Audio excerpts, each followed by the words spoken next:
Okay, so the next on this series is how would I like it if I was wrongfully convicted?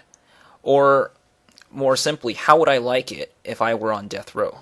While I do have an answer to this, it's a pretty stupid question, because, well, like I probably hinted to you, it really doesn't matter to me or you whether I was rightfully convicted or wrongfully convicted, because whether I was actually a criminal or wrongfully convicted, I still wouldn't want a punishment. So my feeling of how I would like to be punished, whether imprisoned or executed, is irrelevant. Nobody cares ever about how the criminal thinks. So the flip side of the coin is asking, well, how would you like it if somebody in your family were murdered?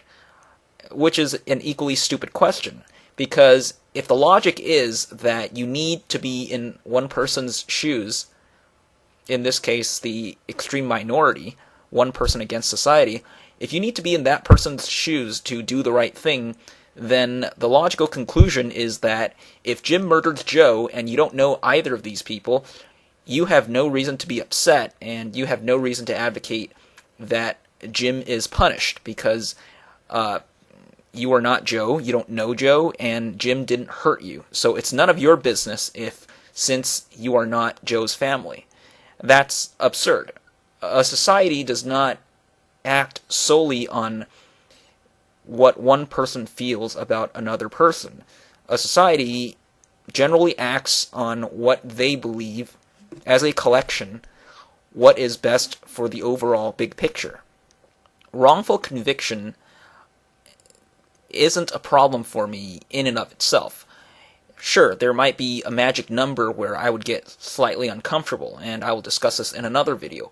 The point I'm making here is that it is irrelevant what I would like if I were in the shoes of the death row inmate, whether or not I'm actually guilty, just as it is irrelevant for you whether you are the actual victim or the victim's family of a person being murdered.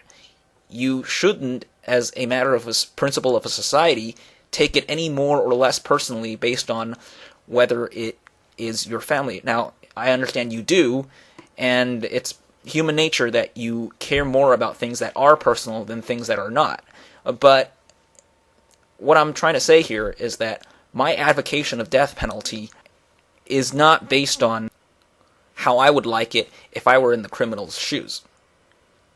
And if I were in the criminal's shoes, I could say I wouldn't like to be punished, but nobody cares.